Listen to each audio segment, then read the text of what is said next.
Good morning, CaneSport. It's the 1st of September, 2023. And you know what that means, Canes fans? It is opening night for the 2023 football season. I'm Gary Ferman, the publisher of CaneSport.com, joined once again by our managing editor, Matt Shodell, as we discuss the news of the day. Presented today by Keynesware, your destination for all your Canes gear. We'll talk about Keynesware a little bit more later in the show. Got a brand new store. They've expanded by far now, the biggest Canes store out there. You guys will want to check out Keynesware as soon as you can get around to it in Davie. But Matt, it's opening night, opening day. So let's talk a little bit. I thought we would just talk about the team today, rather than worry about getting into all the different news of the day. Of course, we have a bunch of stories, as always, previewing the season and recruiting and things like that. But the thing that's on everybody's mind today is the game tonight against Miami of Ohio. So I just thought, I did a column sort of advancing the season. I went through the team position by position. I kind of tried to forecast where this season might go. But the truth of the matter is, and I admitted this in the column, like nobody really has a clue how good this team is going to be. I don't think even the coaches know how good this team is going to be, because you went 5-7 last year. You turned over 41 now roster spots in just an absolutely frenetic pace. And now you're having to pull it all together into a team that's cohesive, that gels, that plays together with predominantly new coaching staff that is working together for the first time under the lights. A lot of unknown as the Miami Hurricanes go to Hard Rock Stadium tonight, Matt. Yeah, they announced the captains yesterday, and two of them were obvious: Tyler Van Dyke, Cam Kinchens. The other two were transfers, Francisco Mamagoa and Matt Lee. And, that's very fitting because half the team is transfers. I mean, it really is what Michigan State tried to do. It's not – when Mario Cristobal took the job, if you told him he was going to be surviving based on the portal for his first two seasons, I think he would not have believed that was true. I think he thought there was more talent that he would have on this campus when he stepped foot on it than what he had. I think he really stepped into a hornet's nest. And you saw last year, because let's face it, Mario Cristobal is an old school Miami Hurricane, right? When he was playing for Miami, when he was coaching at Miami previously, he knew what it looked like. And they weren't scared in those days of anything. They weren't freaked out by anything. Nothing really on the outside would disturb them. There was all sorts of stuff going on back then. Players were getting arrested. Media coverage was awful. I mean, awful at some of those years. They just ignored it all. And a lot of those times they went on and had really good seasons. So I'm really interested to see if Mario Cristobal is shutting off all access, taking umbrance with a lot of different stuff the media did by shutting down practice earlier because, somebody took a photo they weren't supposed to way back when, and not even putting out an accurate roster, not giving a depth chart for the first time in the history of the University of Miami, things like that. Is that because Mario is freaked out that, he has so much work to do that he's just like, forget everything else, this is a disaster? Or is it just a big middle finger to the media because he hates the media all of a sudden? Like, I don't know which it is. I'm hoping he just hates the media all of a sudden. Not Gary and myself. We know him, but the rest of the media. He doesn't hate us, believe it or not. And we like him. But it's one or the other. It's one or the other, because this was not the way the program ran last year. It's the same sports information department. It's the same head coach, totally different access to the team. And it was new coordinators last year too. There's no, they have new coordinators. They had new coordinators last year. There's nothing different.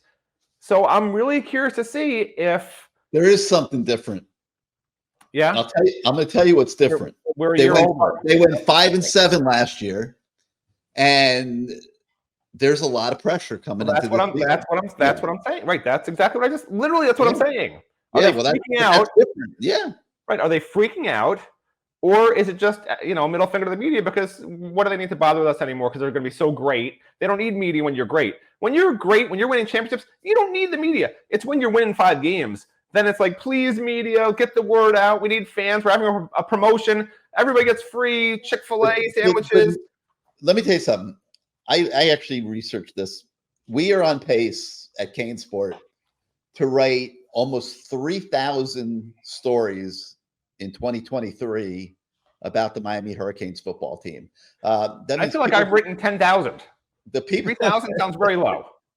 That means the people that subscribe to our website are getting an enormous amount of coverage, despite the fact that the program has been put together. The team has been put together in an absolute cloud of secrecy, like for the most part. Access to practice cut way back this year. Access to players cut way back this year. We've had to scramble and scratch and claw and do all the things that we need to do and somehow we are still producing close to 3,000 stories this year on this team. So I feel like in doing that, we know this team. We should know this team as well as anybody, and I feel like we do. But at the same time, like I said at the beginning of the show, I'm not sure anybody really, really knows what this team is going to look like this year, beginning tonight.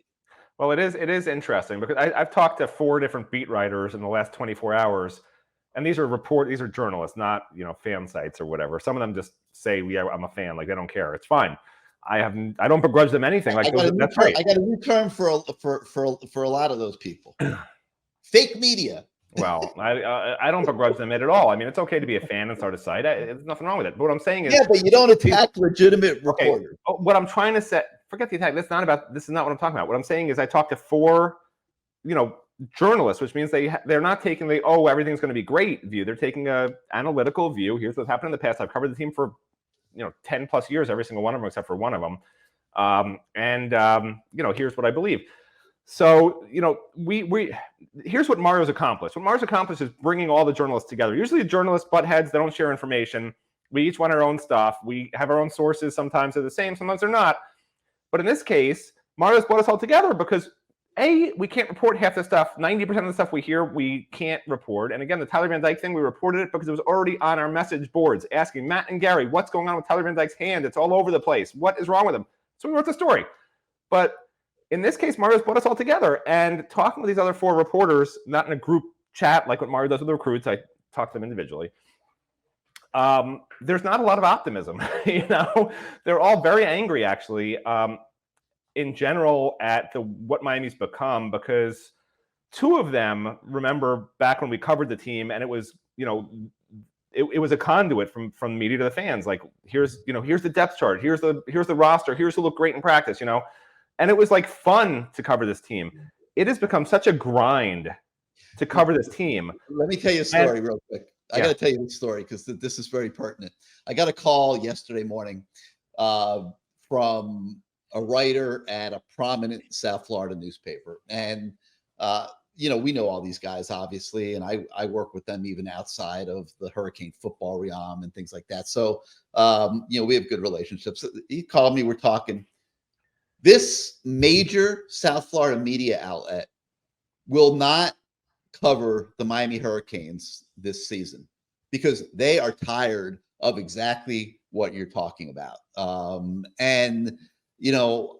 I think that somebody at the U needs to take a look at this. Like, you cannot continue to treat people the way you're treating people. I mean, I covered the Final Four run, and it was me and Michelle Kaufman from the Miami Herald.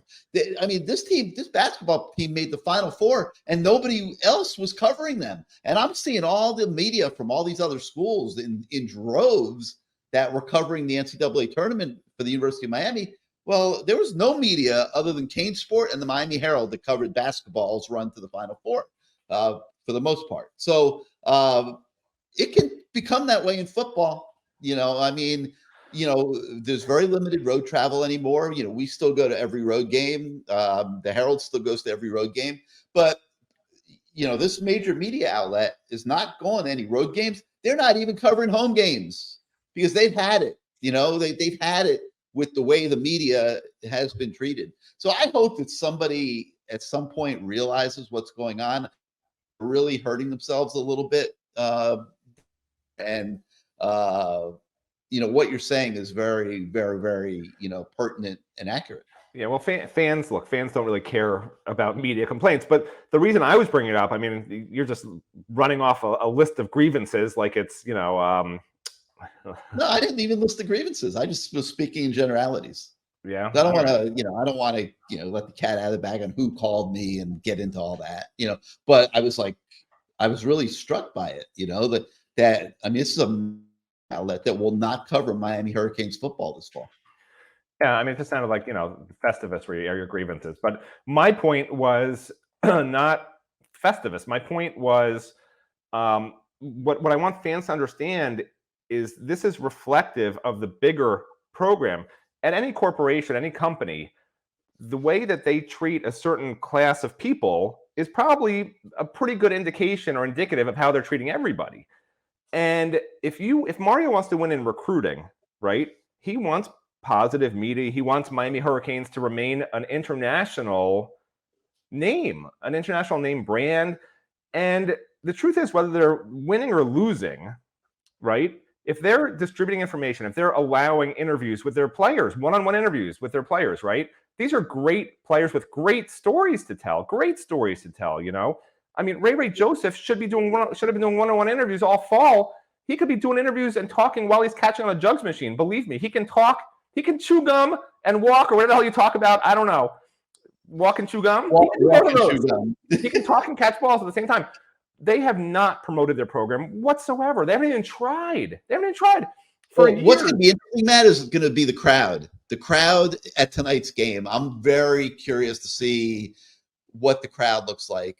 Are there going to be 30,000 people there? 35,000? Will they get to 45,000? Yeah, but again, you keep detracting from my point. My point is fans don't understand. No, it all comes together. Just let me talk for a minute. Fans don't understand. But it all comes together. That's great. Fans don't understand when media complain. They think, oh, it's just us. We're complaining because we don't have access. Good for Mario. Screw the media. But wouldn't fans want to know these fantastic stories of these football players and their backgrounds? None of them come out, because when you have 4 to 5 minutes with 4 people twice a week on the team, you're asking about the previous game and the next game. You're not sitting down for a great one-on-one interview. You're not doing a feature story. You're not getting Miami Hurricanes splashed across, major national newspapers across the country, because let's face it, they're all chains now, right? So if the Miami Herald runs a story, it can get picked up by this paper. It's Sun Sentinel will be in the Orlando Sentinel, things like that. And that creates a fan base that remains. How many headlines from Miami Hurricanes have been in the Orlando Sentinel this year? There have been 0 feature stories from any of the story. There hasn't been a single feature story, one-on-one feature story in any major newspaper down here all fall. I can never remember that. Can never remember a depth chart not being released. That hasn't happened. Can never remember a roster not being released to the point where they tell you, it's just not updated. Oh, well. Never have I had, you can come watch the first half-hour practice, but you can't report anything you see and you can't take any photos. Why are we even there? I mean, it's our job to report what we're seeing. It's for the fans, not for us people, right? We're not doing this for us. We're not doing it because, I want to know everything for myself. If I see somebody's hurt on the field, it's not just now I know he's hurt. All right, so let me ask you a question, because you're getting long-winded. Yeah. And people want to hear about the team. That's a shocker. People want to hear about the team, so you're getting long. But here's my question. You're right about everything you're saying. Now it's opening night, and we're here, and they play Miami, Ohio tonight. They play Texas A&M in 8 days. Okay. Does all of this that you're talking about lead to a better football team? And I'll get back to my original questions so you can answer both at the same time. Is, how does anybody know how good this team is going to be? Well, first of all, it helps in many ways to have information out there, because there's less surprises, right? If the team is bad, maybe if we talk to all the players in fall camp, we understood what they were going through. Maybe some of them, have whatever. Who knows? I don't know, because nobody knows. But I don't want to call them excuses, but there's a there's an understanding of what's actually going on versus just Mario Cristobal saying we're going to be amazing. And people keep saying on the message boards, well, last year he didn't say how great they were. Yes, he did. Yes, he did. He said how they were grasping the Miami culture, how they were working so hard. So the same exact code words of the blueprint, and we're not there just yet, but we're getting there. It's all the exact same code words from last fall that he's using this fall, but we have no way to interpret it through a different lens because he's taken away the camera and the microscope and the telescope. And so it's just guesswork. Anybody, like, there was a reporter yesterday who came out and predicted 7 wins for the year. Was it 8 or 8 wins for the year? 7 wins. And I think he was just scared to say 6. But again, it's just guesswork, and that's why this opener is going to be so interesting.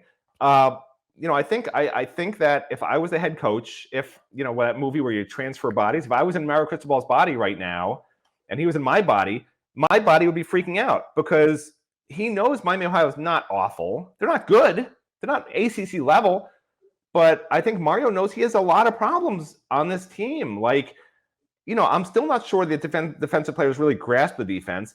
I still, Lance Guidry went from saying, from basically James Williams being everywhere to now he's just playing Sam and boundary safety, and that's it. I hope he's telling the truth there. I can't wait to see. I hope he's not telling the truth, but like he seemed to be very straightforward with other weird stuff he said. That why would he say it? He could be playing possum there. I hope so. But who do they have that's different? They're relying on Francisco Mamagoa, who is a plus player at Washington State, not a great player, a plus player. They're relying on Matt Lee, who honestly, he's smart as hell, fights like hell, but he's not the biggest, strongest, or fastest. It's why he was at UCF and barely anyone recruited him. He's going to be good, though. He's going to be good. He's no doubt about it. Yeah. But I mentioned those two because those are the captains. These are the four captains are the 4 leaders and the 4 hypothetically best players, most consistent performers. That's why they're the captains. That's your 4, right? Tyler, who somebody texted me yesterday, like, is he actually going to be okay in the game? And look, from what I actually heard about Tyler is like he's not going to miss this game no matter what. He'll play if his it's like what Mario did when he was in college. Like he'll play no matter what. Is he going to be 100%? I don't know. We'll find out when he tries to throw the ball and throw it down the field with a lot of accuracy and pace on it on out routes, deep outs, whatever. Like we'll find out very quickly that way. If they go into this game and it's a short passing game and a lot of runs, all you need to know. Tyler Van Dyke is not 100%. If that's their game plan in the first quarter, that's telling us as fans and media, Tyler's not 100. We're hoping to win this way. And that wouldn't be good. So I'm hoping the first pass, my guess is the first pass will be a deep shot.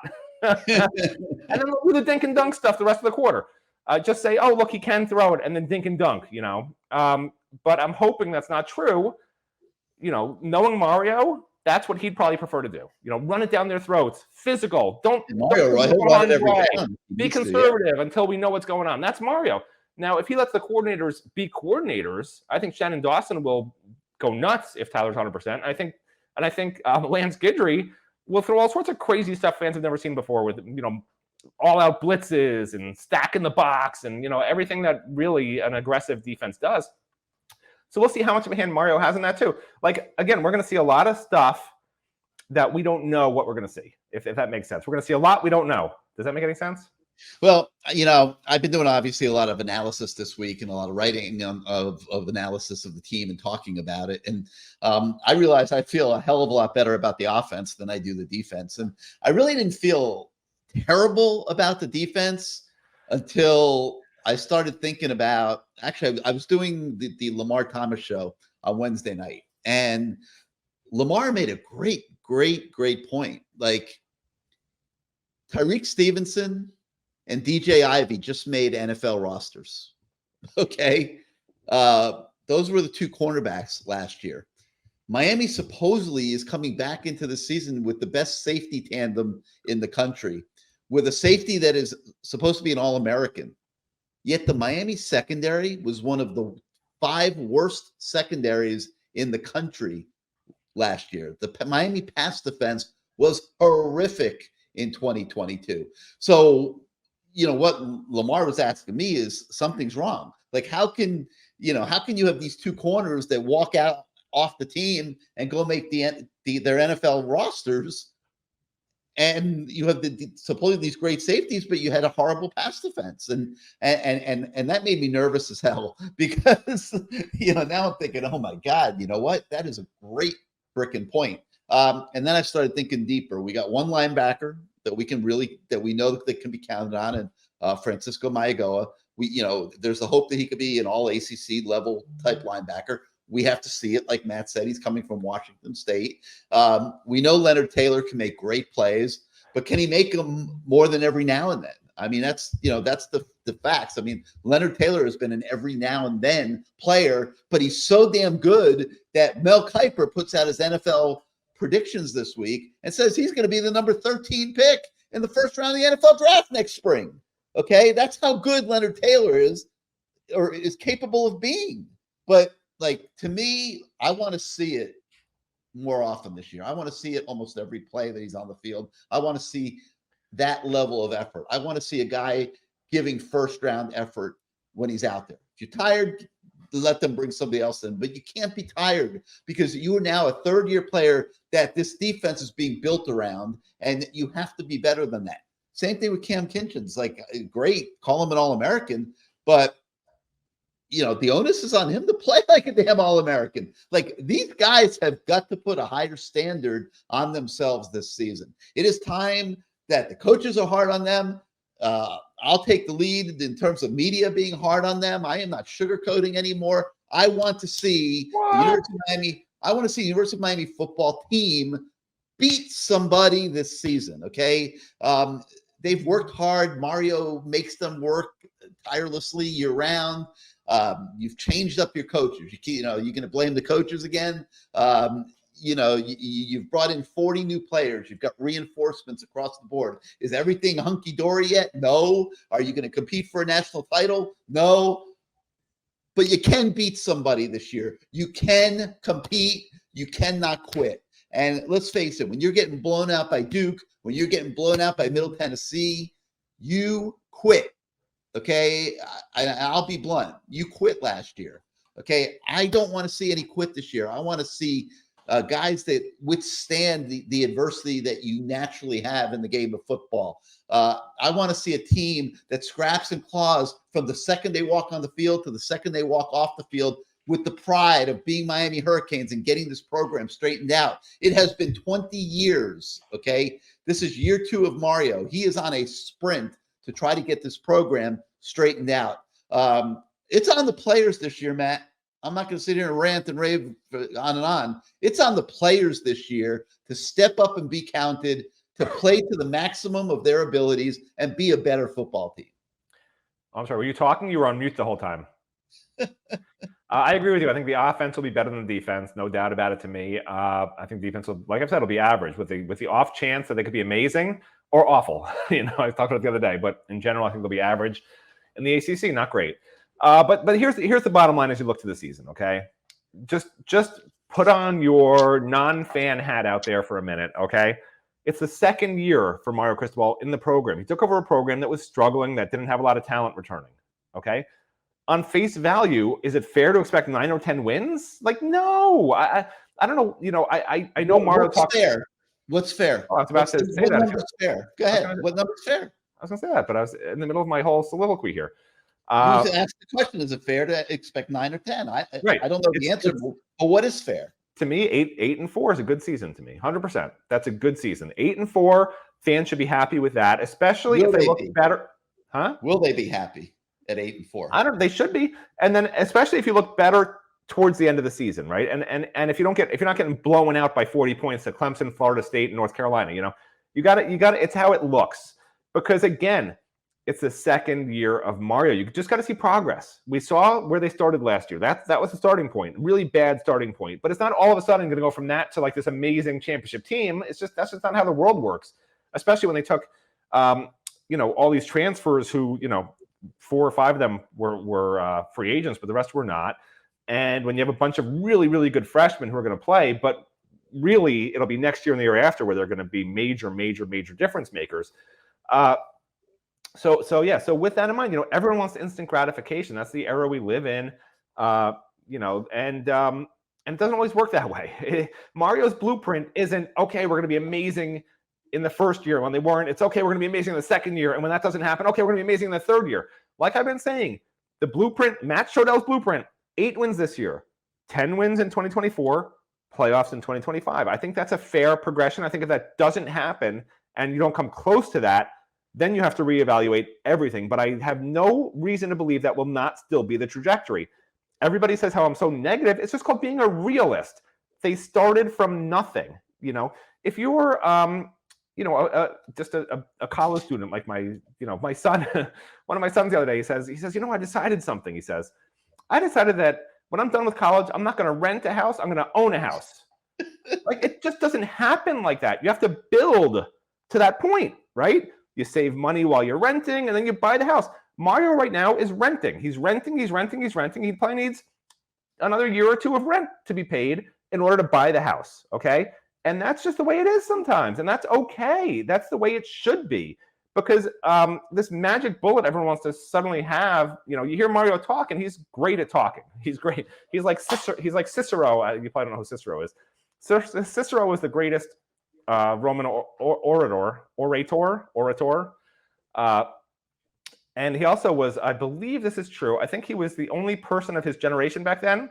Believe it or not, back then, they could read and they could obviously talk, but they couldn't read and read out loud. Like back then, I don't know why I remember that from high school or college. I don't know if someone was making it up, but I swear in my Latin class from high school, which I had to take because my parents were obsessed with the SATs, and of course, Latin words are the root for all words, Romance language words. That's what they said. They said he was the guy who could read out loud, and that's why he was an amazing orator. Oh my God, I can't say it. So, I don't even know how we got on that topic, but 8 wins, be happy.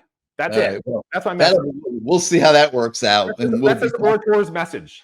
We'll be talking about that concept all season long as we see where the season goes. All right, I'm going to play rapid fire with you in a minute. But first, I got to talk about Keynesware, the sponsor of today's show. And I'm going to pop up a picture here on the screen so that you see the new Keynesware. And they have expanded their space by, I think, like 30+%. They have more Miami merchandise than ever. They also got a section of intra-Miami stuff. Everyone's crazy about Messi in town. You can go get Messi t-shirts and stuff. And everyone's excited the Dolphins this year too. So, you can actually see in this picture, they got a few Dolphin things as well. But primarily this store is about the Canes, and football season is here, and Keynesware in Davie has opened this much larger store in the same shopping plaza that you've become accustomed to visiting. At Keynesware, they have the largest selection of Miami Hurricanes gear in town, more gear than you could ever imagine. So the season starts tonight and you want to be all decked out. Well, Keynesware has t-shirts, jerseys, polos, hoodies, hats, flags, decals, magnets.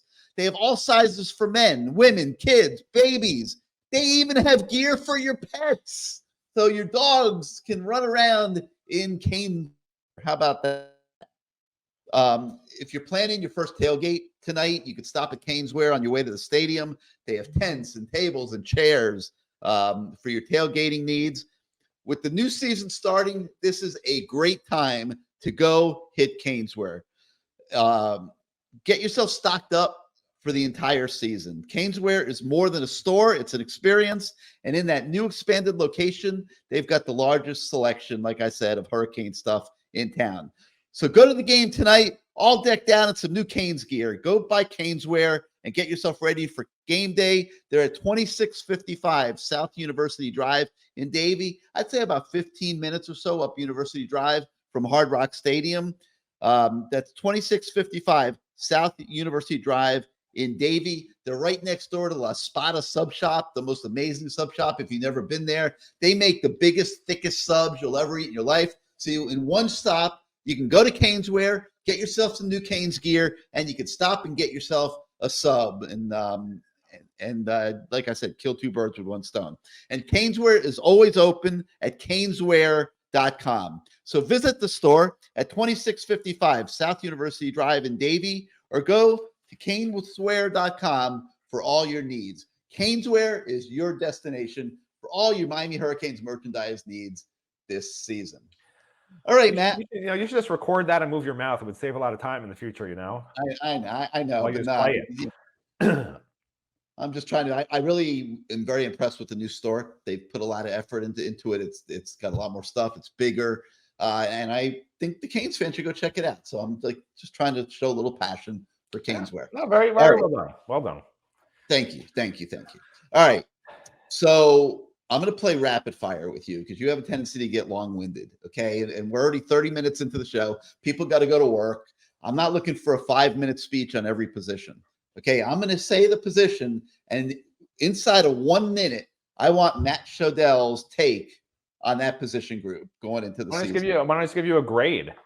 No. Well, you can do whatever you want. I'm giving you a minute. I don't want it to be more than a minute. This is rapid fire. A minute total or a minute for each one? Yeah, like I already did this in my column that's on the website. You want a minute total for every position or a minute for each one? A minute for each one. I'm giving you 1 minute for each position. That's too long. Okay. Well, if you don't need a minute, you don't need a minute. Okay. You just wasted 30 seconds debating with me about it. Okay. I'm giving you up to a minute on each position. Okay. I already did this exercise in my column that's on the website. People can check it out. All right, let's go. Go ahead. Start. You ready? Yes. Let's do it. Quarterback. Just so you know, I'm going to be honest. You sure you want me to do this? Quarterback. Nobody's going to ever watch this show again if I tell the truth. Quarterback. Depth chart, Tyler Van Dyke, then Emory Williams, then Jakari. Jakari, I've heard, has had a lot of erratic play the last couple of weeks in practice. Again, struggling to hit the net. Emory's looked great. Tyler, I'm not sure he'll be 100%, but he'll be good enough, and they need him 100% and on point for Texas A&M. I think Tyler, if he can play the whole year at 100%, throws over 30 touchdowns. Running backs. I think that A.J. Allen really surprised me. I thought Mark Fletcher was going to be the guy. Now I know why Shannon Dawson is so adamant about a running backs by committee, and I don't think it includes Henry Parrish. Henry Parrish would not surprise me if he starts in this game tonight, but I think that as you go through the season, A.J. Allen will have the most carries, followed by Mark Fletcher, followed by Henry Parrish. And I think that the running backs room is extremely, extremely talented. I think they have a great year. I would actually project 15-plus rushing touchdowns from the running backs, the top 3 running backs. And I think the offensive line is going to really do a nice job on their behalf also. I'm going to take about 10 seconds on that subject. I'm going to say I think it's important that they start Henry Parrish because, the reason you brought in these other running backs, well, you recruit running backs anyway, but Henry Parrish got the crap kicked out of him early in the season last year and really was not the same as he wore down as the year went on. He's a smaller type running back. And after that Texas A&M game in particular, which was a real physical game, he just was beat up. And like I said, I didn't feel like he ever really recovered.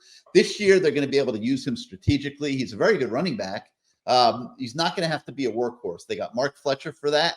Like Matt said, or Jay Allen is explosive, new addition to the roster.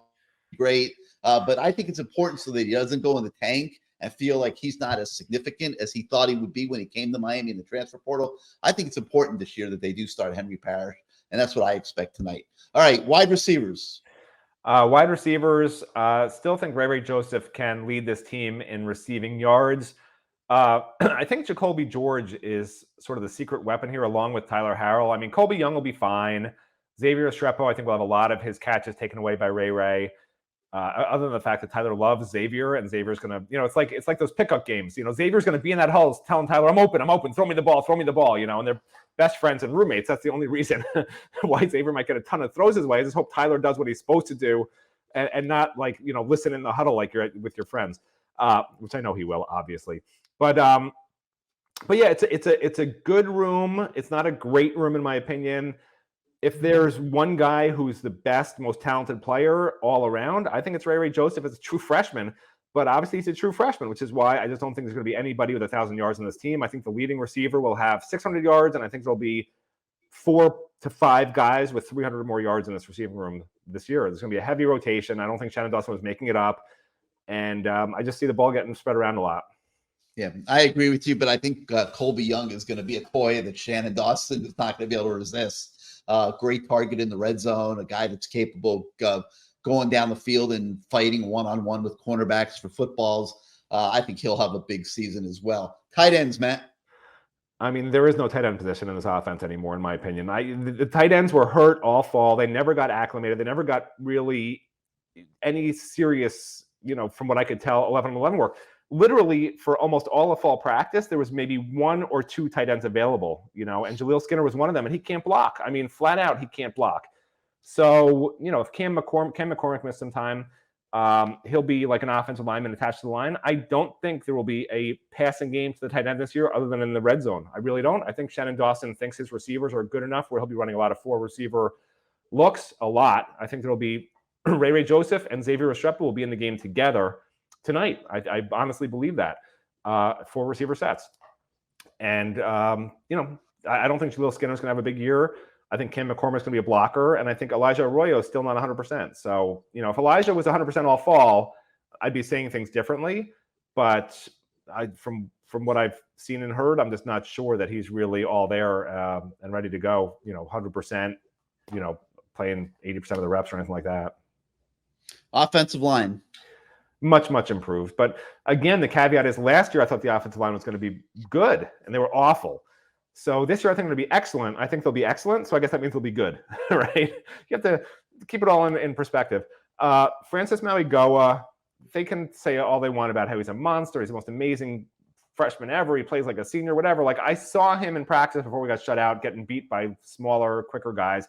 He has trouble with small, fast defensive ends, and that's what Miami, Ohio has, right?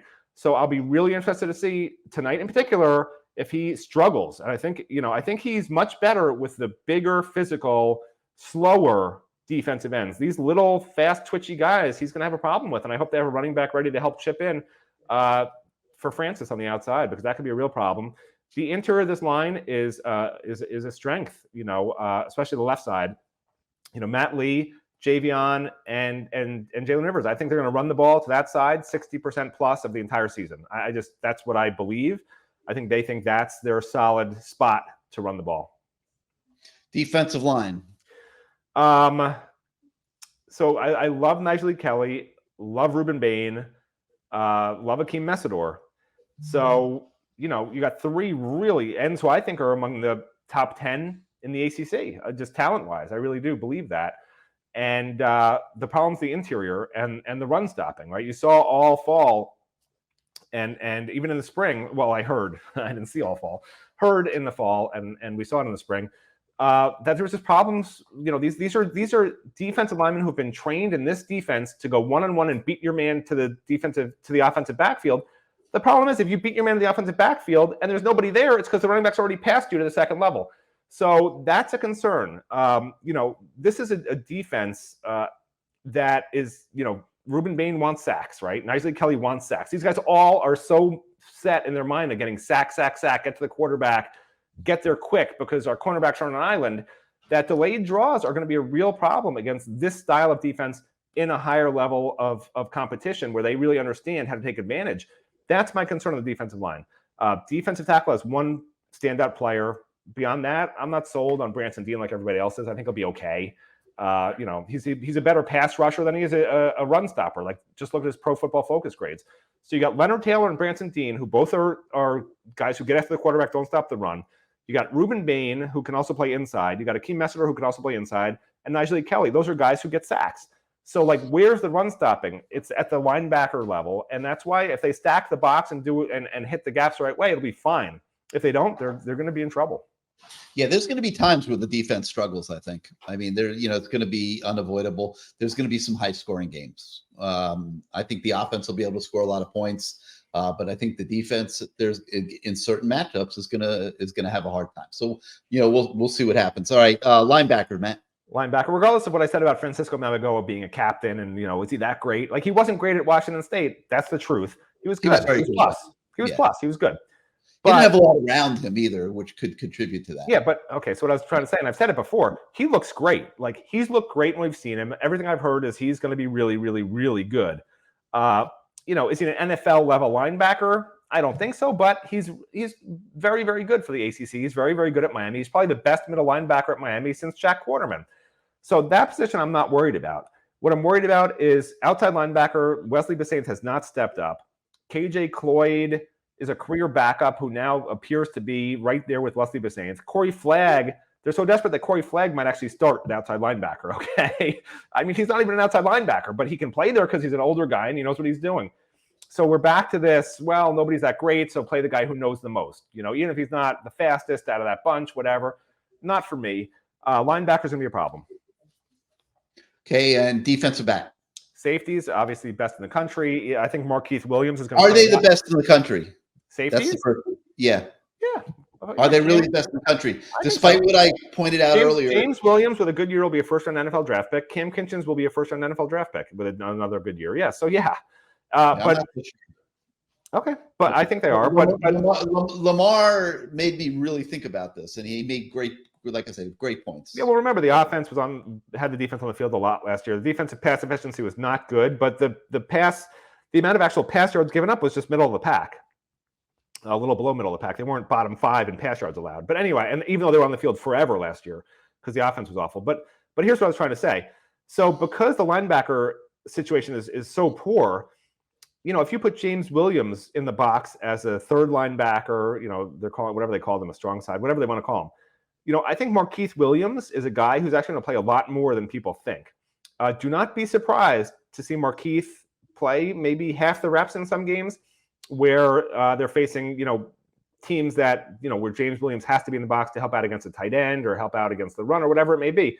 Blitzing more, because James Williams is such a versatile piece, it seems silly to keep him as a boundary safety, which is, what Lance Guidry said he'll play. He'll play that or he'll play strong side. I think he'll be all over the place, but I think he'll be in the box a lot more.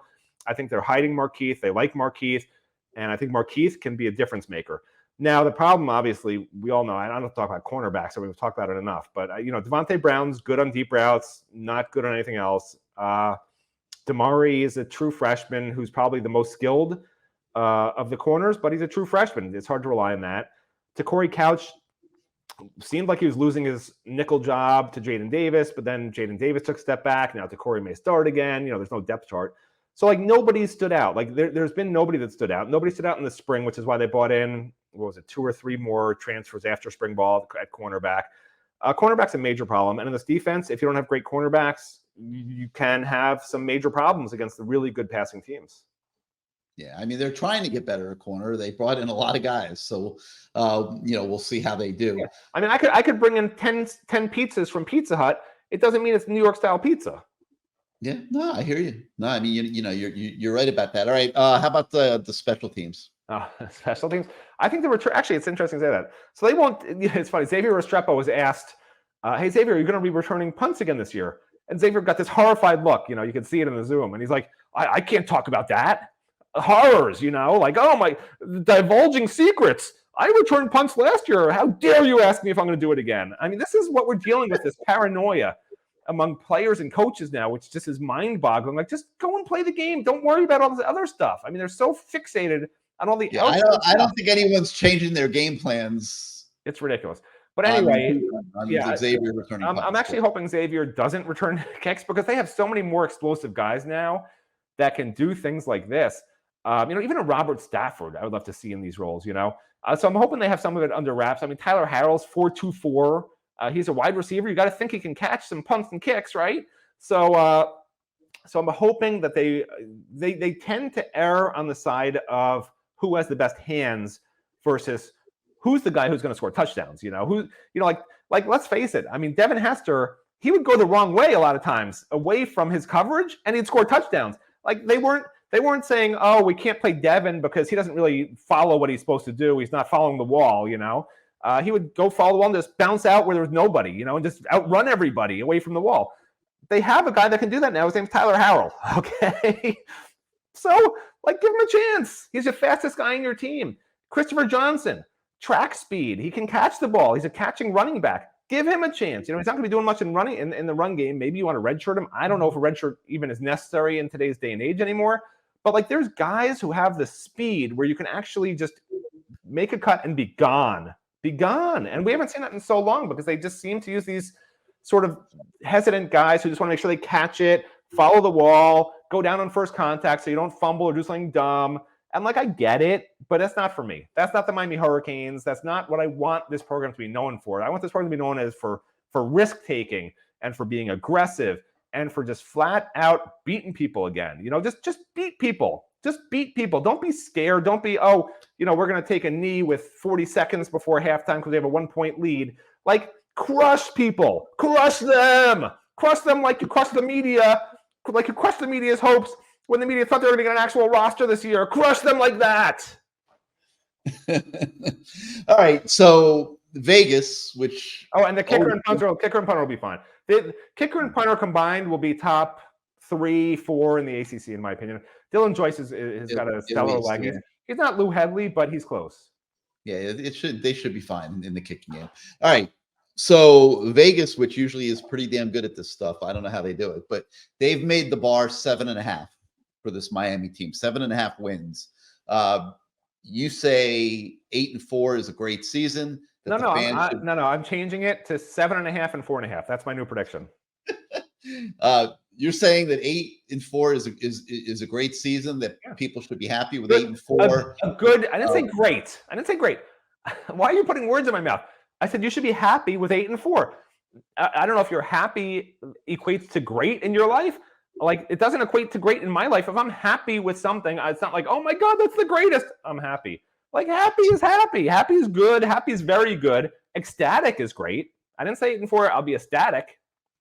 10-4, I'll be ecstatic. 9-4, I'll be somewhere between happy and ecstatic. What's the word for that? Very happy. I'll be very happy with 9 wins. As a fan, not as a reporter. I've seen predictions of 6 wins, 7 wins. If I had a gun to my head and I had to predict where the season would end, I would say 8 wins. But, that kind of goes in conflict with what I was saying earlier, in that I really feel it's time for this team to start beating somebody. Well, if you're going 8-4, you're probably not beating too many people. I mean, you're probably losing to Clemson. You're probably losing to FSU, North Carolina, Texas A&M. I mean, you're losing almost every significant game. And by the way, what is wrong with these players? Literally 2 players were asked. Sorry to interrupt you, but you deserved it because nobody cares. You already said what you're saying. 2 players were asked this week, hey, the quarterback at Miami, Ohio says that Miami, Ohio is the real Miami. What are your thoughts? And they're like, yeah, he's probably right. No, I mean, what they said, oh, yeah, whatever. Like, we don't really think about it. That's fine. Are you kidding me?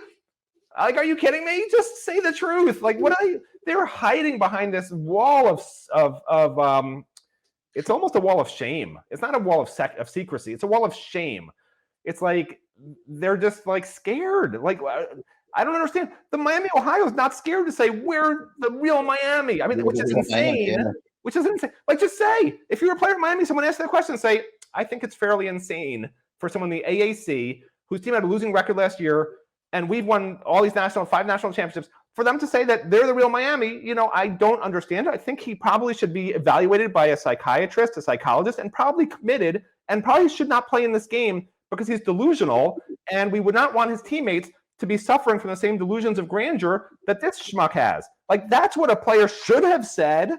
But instead they're like, oh yeah, we know he said it, but it's okay. It's okay. We'll just see who the real Miami is, I guess. I don't know. Like, that's ridiculous. Like, what happened to the Miami Hurricanes? This was the program that invented swagger. They've now invented the wall of shame. It doesn't make any sense to me. And it's real, honestly, it's aggravating. It's just aggravating. Yeah. I don't know if I call it a wall. I don't know if I call it a wall of shame, but I think you're, where you are. No, it is a wall of shame, because you know what? They are ashamed of what they did last year. They're ashamed of what's happened in the last 19 years of this program, and rightfully so. But you know what? At some point, you got to cast the shame aside and just start being what you were, man. Like, just do it. Like, say it. Speak the truth. Mario's whole thing should be, we're just going to tell the truth from now on. We're going to be different than everybody else. Instead, he's just hiding behind the wall of shame with everybody else. Like, we don't want to say anything too inflammatory. We don't want to give you a depth chart because it might upset the third team person's mother. Like, no, just freaking say the truth, and who cares, and move on with your lives and beat some people. Like, that's it. That's football. I don't get it. Let's go, man. Let's go beat some people starting tonight. All right. Well, that's going to do it for this morning, CaneSport. We thank you so much for starting out your day with us. If you are not yet a subscriber to CaneSport.com, please hustle on over to our website. We have a kickoff special for another day or so. You can get 50% off your first year. We would love to have you as part of our community. of fans. If you like the show, like our YouTube channel, hit your subscribe button, hit your like button. Helps us with the algorithms. Hey, you should start T-shirts at that Keynesware shop that say "Tear down the wall of shame." That's what I think they should do. Tear down the wall of shame. No, because I don't agree with you. I'm not calling it a wall of shame. How can you not agree with me? Look at what they're doing. It's not a wall of shame. Everything they're doing is shameful. But I think they are scared. There's a little fear. A lot of fear. That's part of being ashamed. Saying the wrong thing. Yeah, I mean, there's no doubt about it. They need to tear that wall down and get over it, man. And stop worrying about what everyone else is doing. Stop worrying about what everyone else is saying. Stop worrying about what everyone else is doing. Speak your mind and then follow through with what you say. Like if Cam Kinchins would have stood up there and said, "It's ridiculous. We're the real Miami." Obviously, this guy's delusional. Find out Friday night. But that sends a message not just that he's going to make sure that this is proven on the field, but it sends a message to his teammates. Instead, if his teammates even bother watching these interviews, which if I was them, I wouldn't bother. But if they do bother watching these interviews, they'd be like, "Oh, is he scared to say it? Is he not allowed to say it? If he's not allowed to say it, why isn't he allowed to say that it's not true?" It's hard to comprehend why a Miami player isn't allowed to say Miami, Ohio obviously isn't the real Miami. Like, hello? Why can't they say it? What's so horrible about saying it? Right. Anyway, sorry. It annoys me, obviously. You've made your points. Let me try this again. We thank you guys for starting out your day with us and making the show what it's become, which is a very popular fixture in people's mornings. So for Matt Shodell, I'm Gary Ferman. We're going to see everybody hopefully out at Hard Rock Stadium tonight. We will have immense coverage of the opener, obviously, tonight, tomorrow, through the weekend. We'll be back here Monday morning with another Good Morning CaneSport. Have a great day and enjoy the game tonight, everybody.